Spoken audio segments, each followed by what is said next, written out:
L'esprit public restera après 13h20, retrouvé comme un jeudi sur deux la chronique du médiateur de Radio France. Mais avant cela, dans l'actualité des idées aujourd'hui, nouvelle lutte et faux combat du féminisme. Au cœur de la polémique, l'organisation dans des locaux publics d'un festival par un collectif afro-féministe se revendiquant d'une non-mixité. Si la cause semble légitime, la lutte contre les violences et l'oppression faites aux femmes racisées, on expliquera ce mot, la méthode interroge pourquoi réserver des espaces exclusivement aux femmes noires et métisses, tout en luttant contre les discriminations de race, de genre et de classe. Le mouvement en crée de nouvelles. Il exclut les hommes, de fait, et les femmes blanches. Après un veto de la mairie de Paris, Anne Hidalgo est finalement revenue sur sa décision en répartissant les espaces. Les ateliers non mixtes auront lieu dans des espaces privés. Le festival Nyansapo aura donc bien lieu à Paris fin juillet. Au-delà de cette polémique, au-delà de ces questions-là, d'autres sont soulevées par ce sujet. La non-mixité est-elle un outil émancipateur, comme la qualifie la sociologue Christine Delphi, ou le signe d'une dérive identitaire? Et comment l'appréhender dans l'histoire du féminisme français?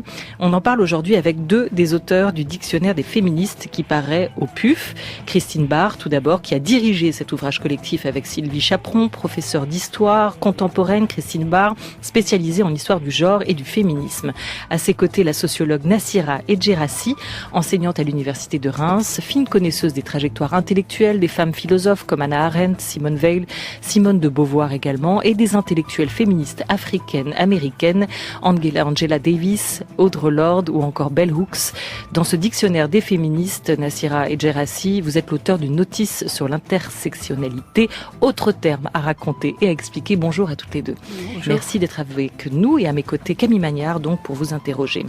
Un terme à définir, celui d'intersectionnalité, un concept à la généalogie très discutée, écrivez-vous Nassira Edjerassi, mais qui renvoie quand même dès ses origines à l'idée que les femmes noires sont au croisement de multiples oppressions, dominées, exploitées comme africaines, comme les hommes, et séparément infériorisées et marginalisées comme femmes, une domination qui s'exprimait dans un ordre colonial et qui est aujourd'hui remise au goût du jour, quelque part, à travers le combat de ces afro-féministes qui se posent aujourd'hui et qui posent question dans l'organisation de ce festival. Est-ce que c'est anachronique pour vous, Nassira Edjerassi? Qu'est-ce qui est anachronique?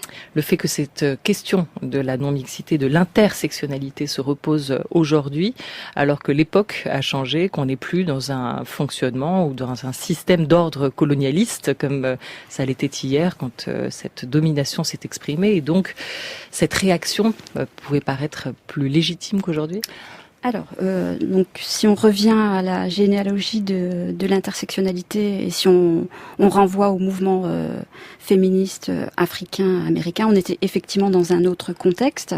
Alors maintenant, on va revenir en France. En France, on n'a jamais affronter cette question. On a fait silence pendant longtemps sur l'histoire coloniale, sur l'histoire de l'esclavage. Donc même si et Christine Barr pourra en parler mieux que moi, même si dans les mouvements féministes français, il y a eu des collectifs, des groupes qui ont pu émerger dans le temps et qui ont pu adresser cette question, notamment du racisme à l'intérieur du mouvement féministe. Pour autant, ce sont des questions qui ont très peu été mises en avant. Donc à la fois dans les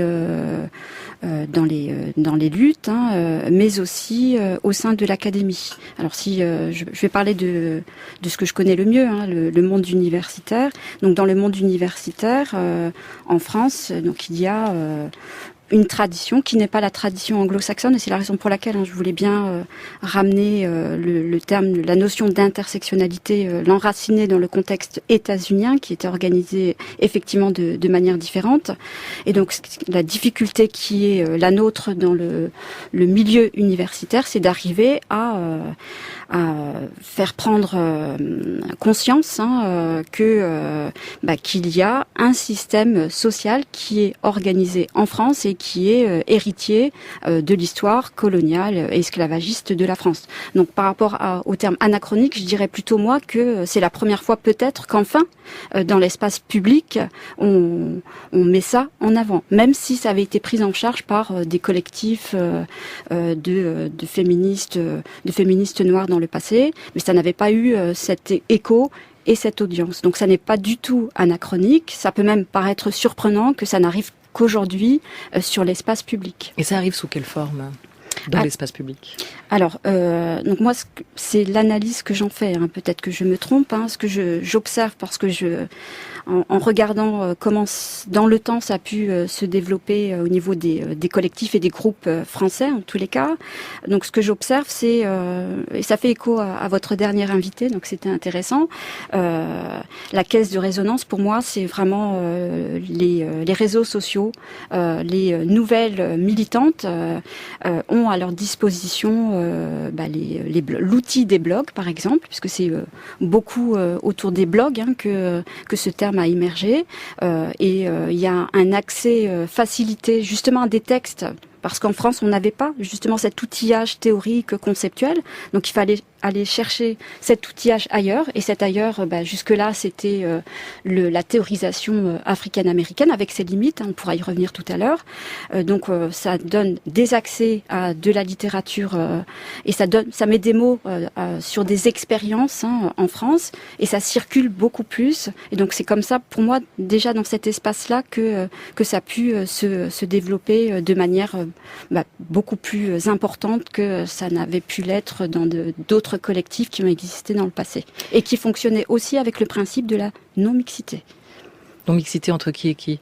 La double non-mixité. La double non-mixité. La double non-mixité. Donc on a pu avoir des groupes, je vais évoquer par exemple un groupe de féministes et lesbiennes qui se disaient racisées, c'est-à-dire des descendantes, des féministes et lesbiennes dont l'histoire avait un lien avec la colonisation ou l'esclavage et qui avaient ressenti à un moment donné le besoin de se retrouver entre elles, donc des temps et des moments séparés pour pouvoir justement penser leurs oppressions, pour pouvoir être aussi dans un espace où elles n'avaient pas à c'est un terme qui revient souvent, elles n'avaient pas à faire la pédagogie en direction des autres, pour leur rappeler à chaque fois ces oppressions plurielles à l'intersection desquelles elles étaient. L'idée c'est que quand on discute de tout ça, on a envie d'aller tout de suite à l'essentiel, pouvoir à la fois partager ce dont on a été victime, pouvoir aussi essayer de comprendre entre personnes qui ont connaissance de ces sujets et qui le subissent, pouvoir partager autour de ça et tout de suite chercher des solutions et pas forcément à chaque fois être dans ce travail de pédagogie envers de nouveaux locuteurs ou de nouveaux interlocuteurs, même si c'est important, qui choisiraient avec une certaine volonté de venir s'intégrer ou se mêler, soutenir des luttes. Christine Barr, pour comprendre aujourd'hui en 2017 quel défi cette intersectionnalité pose au féminisme français. Un grand défi. Un grand défi. On est au tout début j'espère, d'une profonde transformation de la conscience politique à ce sujet. Même si on peut dire que, évidemment, il y a eu dans le passé des réflexions sur on peut dire que les féministes étaient antiracistes, beaucoup étaient anticolonialistes, mais on reformule vraiment différemment les choses aujourd'hui. Quant à et on relie aussi l'histoire longue du féminisme avec de nouvelles questions. On est amené, par exemple, à mettre en évidence la contribution des mouvements féministes à l'œuvre colonialiste de la France, à cet humanisme qui a accompagné le discours et aussi certaines pratiques coloniale, en insistant sur ces femmes en Algérie par exemple qu'il fallait éduquer, protéger des mœurs indigènes et assimiler finalement au statut des Françaises. Voilà, ça commence enfin ce genre de questionnement. Mais aujourd'hui, on sent bien quand même dans les réactions qu'il y a pu y avoir autour de l'organisation. À titre d'exemple, c'est dans l'actualité de ce festival par un collectif afro-féministe. On sent bien que dans les réactions d'une partie des féministes françaises, la cause qu'elles défendent, ou en tout cas les moyens qu'elles mettent en œuvre pour la défendre, l'outil, se heurte à une certaine tradition française. Oui, mais il y a aussi, parce qu'on oublie la tradition de la non-mixité qui est essentielle dans les luttes ouvrières. Hein. C'était pas acquis de faire des syndicats avec uniquement des salariés. Dans les luttes de femmes, bien évidemment, il y a toujours eu en fait en même temps de la mixité et de la non-mixité. Et dans les organisations mixtes, par exemple, il y a encore une répartition du travail militant qui fait que ça peut être assez désavantageux pour les femmes. Donc vraiment, la mixité n'est pas la panacée, elle n'est pas forcément facile à vivre. Même si en France, elle a souvent été assimilée à un grand progrès. Mais quand on la regarde dans le détail, que ce soit à l'école ou dans d'autres espaces, on s'aperçoit qu'elle est souvent défavorable aux femmes. Donc il faut rappeler cette histoire. Le MLF, il a été non mixte. Les groupes de conscience qui ont éclos à ce moment-là ont joué un rôle fondamental dans la libération de la parole des victimes de violences sexuelles, par exemple. Ça n'était pas possible dans des groupes mixtes. C'était pas sans rapport avec la race, puisque les mouvements pour les droits civiques aux États-Unis inspiraient aussi les féministes des années 70.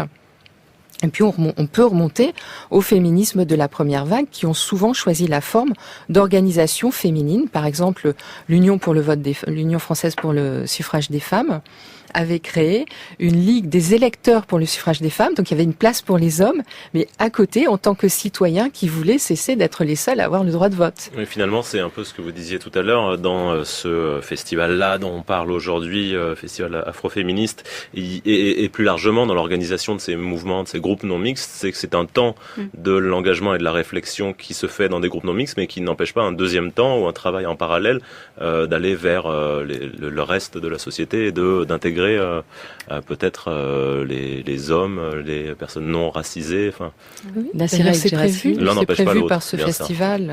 Voilà, c'est fait. Donc ça pose aucun problème en fait pour vous. Ça pose pas de questions particulières. Oui, c'est pas un appel à une forme de séparatisme. Il y a des groupes féministes ou lesbiens qui appellent à une séparation radicale des femmes, des hommes. Hein. Là, ça c'est pas ça. L'enjeu, c'est d'arriver à avoir son propre espace.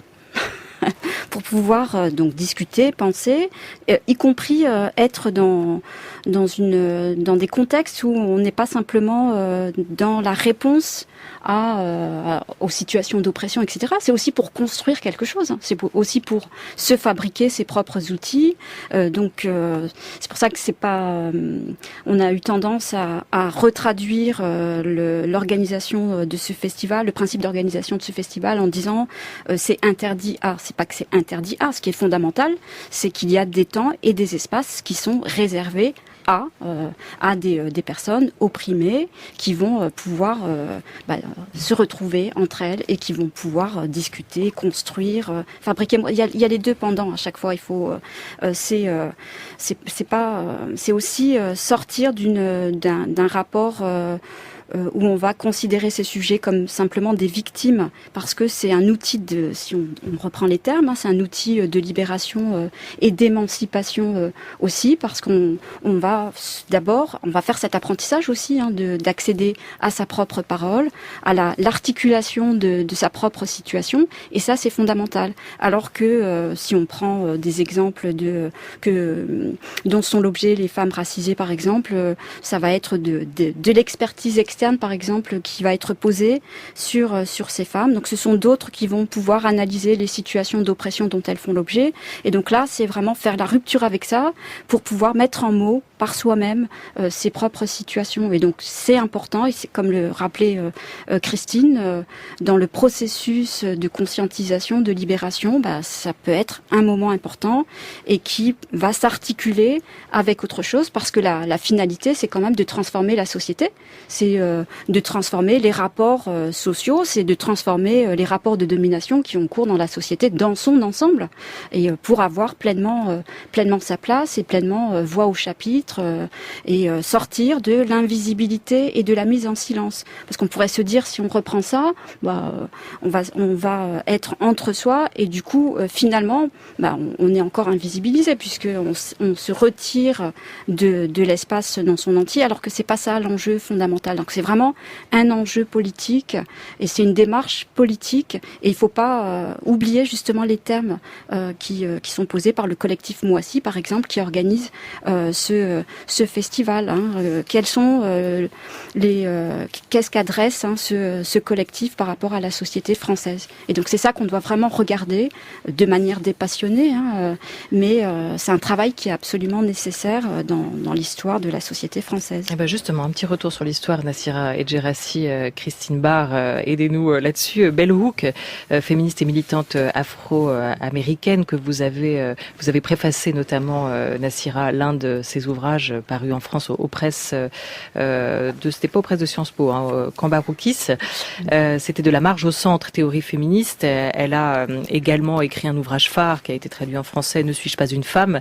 Et elle disait, les femmes noires eurent l'impression qu'on leur demandait de choisir entre un mouvement noir qui servait essentiellement les intérêts des hommes noirs, sexistes, et un mouvement des femmes qui servait essentiellement les intérêts des femmes blanches, raciste. Pour comprendre un peu d'où vient aussi cette pensée, quelle place pour l'afroféminisme dans l'histoire des féministes, celle dont vous faites aujourd'hui un dictionnaire, c'est pas un dictionnaire du féminisme, mais des féminismes, à quel courant de pensée philosophique, politique s'adosse ce black féminisme, cet afroféminisme? Je sais répondre à ça? Je ne sais pas. Moi, je ne sais pas répondre. Alors, est-ce que c'est un féminisme comme les autres? Non. Donc, c'est d'abord un féminisme qui va avoir à cœur justement de ne pas opérer des découpages, je vais dire ça comme ça, et qui se trouve à l'intersection de différentes luttes sociales. Je suis toujours dans le contexte états-unien, et donc ça va.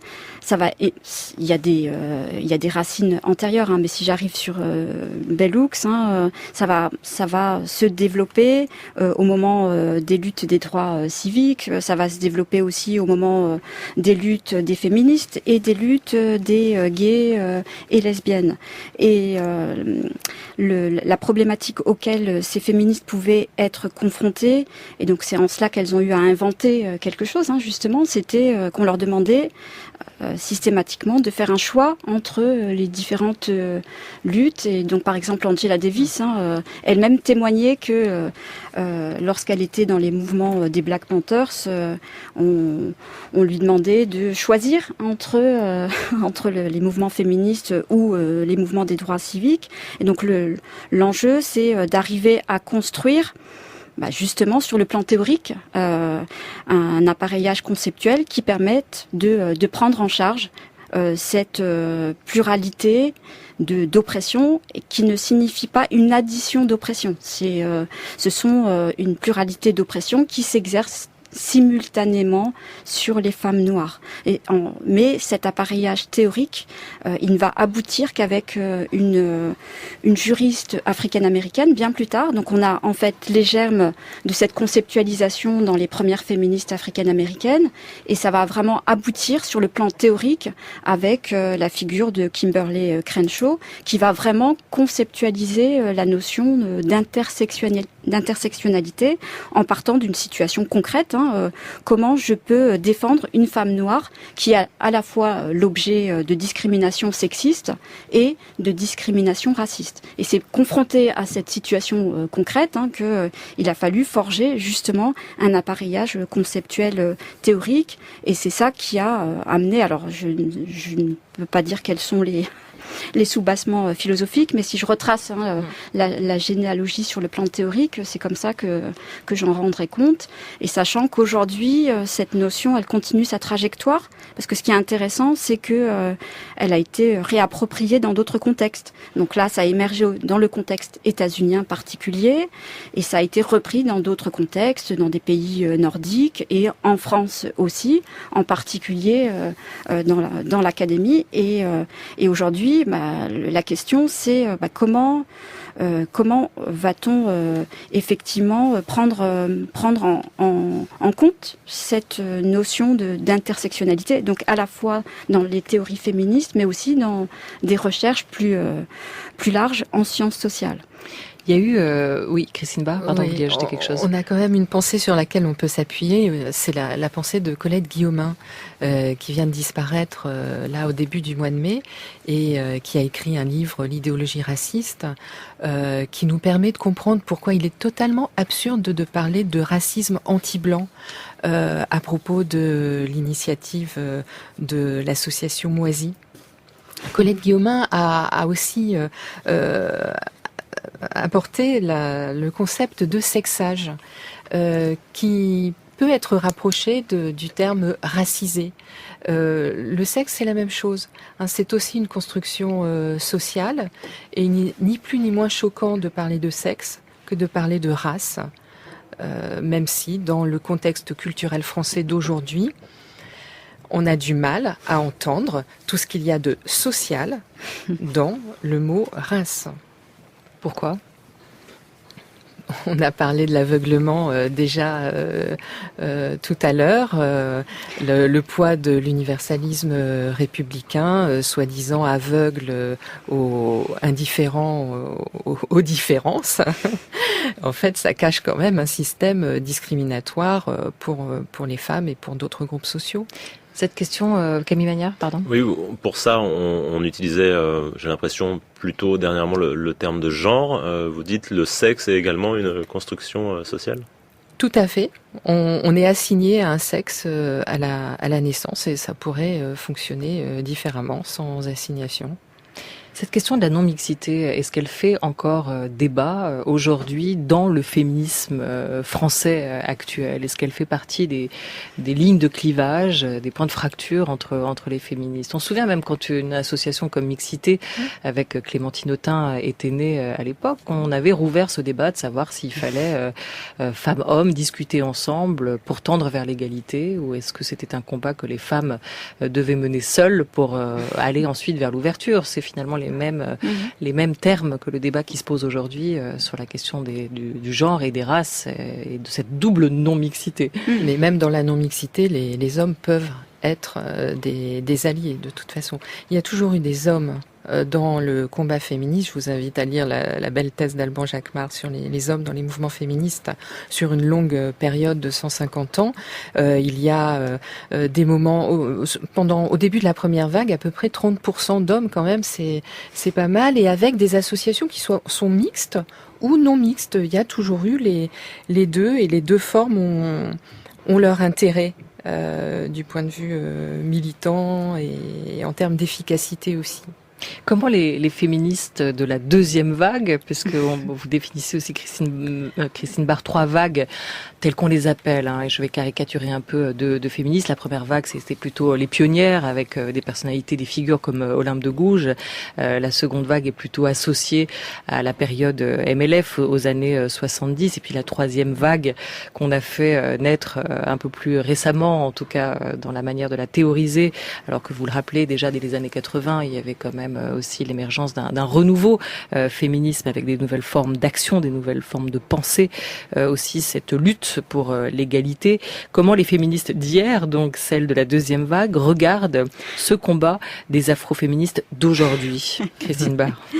J'ai l'impression qu'elles ont du mal à le comprendre parce que elles ont toujours été antiracistes. Et je trouve ça assez paradoxal parce que elles-mêmes ont connu les avantages et l'empowerment que donne la non-mixité.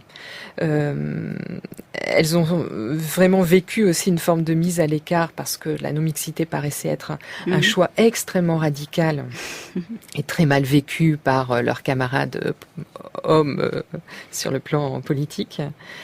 Et je trouve que ça interroge, qu'elle ne voit pas qu'en fait c'est le même fonctionnement. Alors qu'elle y voit une concurrence des luttes ou de l'orientation sexuelle, ou de la racisation. On est sur les mêmes processus. Alors je ne veux pas généraliser, ça serait totalement idiot, mais oui, il y a une forme d'incompréhension. Et aussi une envie que l'on fasse connaître quand même des initiatives qui ont eu lieu dans les années 70 et 80 avec des femmes noires, des associations de femmes noires ou de femmes maghrébines qui étaient pas seulement à Paris d'ailleurs, et avec lesquelles elles avaient d'excellentes relations. Donc elles ont du mal à comprendre cette volonté de non-mixité raciale de la part d'une association comme Moisy. Une dernière chose, il y a la non-mixité choisie, telle qu'on l'a évoquée depuis le début de cette discussion, qui est un outil au service d'une lutte politique. Et puis il y a ce que d'autres visent aujourd'hui, c'est-à-dire une non-mixité subie, celle de l'espace public, celle des bars, et qui est pour certains une situation de fait. Le 19 mai dernier, il y a une pétition de 2 associations qui ont circulé autour du quartier de la Chapelle à Paris, alertant que les femmes sont une espèce en voie de disparition au cœur de Paris. Une contre-manifestation a été organisée depuis le 25 mai et qui a réuni une centaine de personnes. On voit un peu autour de tout ça le spectre de l'affaire de Cologne, du Nouvel An qui rejaillit. Aujourd'hui, justement, en une du Point et dans les pages de l'hebdomadaire, une longue interview d'Elisabeth Badinter qui dit aller mettre une jupe dans certains quartiers, un cri d'alarme de la féministe. Elle dit aussi dans ses pages, il n'y a plus d'universalisme, il n'y a que des moi d'abord aujourd'hui, Christine Barr. Je m'inscris totalement en faux. La jupe, j'ai fait un livre sur la jupe qui montrait que la jupe était difficile à porter dans les collèges et les lycées, des beaux quartiers comme des quartiers défavorisés. Et on se focalise sur ces quartiers-là dans un but tout à fait politique. C'est un faux problème. Non, c'est plus un combat aujourd'hui. Mais faisons des enquêtes concrètes, comparatives, pour démontrer que c'est réellement plus difficile là. Mais cette dénonciation systématique d'un sexisme qui serait socialement situé et racialement situé, c'est pas possible. Puis après, il faut renvoyer à la sociologie des quartiers aussi. Donc, si on a une concentration de population à tel endroit, ça va avoir des effets. Donc, pareil, pour des passionnés, il faut essayer d'objectiver tout cela. Donc là, c'est un petit peu des formules à l'emporte-pièce. Et c'est pas pour nier les problématiques. C'est simplement, on va faire le focus là-dessus. Et après, ça résonne. Et on va s'arrêter là. Merci mille fois, Tassira Edjerassi. Merci beaucoup. Merci à vous, Christine Barr. Dictionnaire des féministes, France, 18e, 21e siècle, en collaboration avec Sylvie Chaperon et beaucoup d'auteurs qui signent de nombreuses notices, nombreuses entrées dans ce gros dictionnaire et vaste dictionnaire publié chez PUF. Merci mille fois à toutes les deux.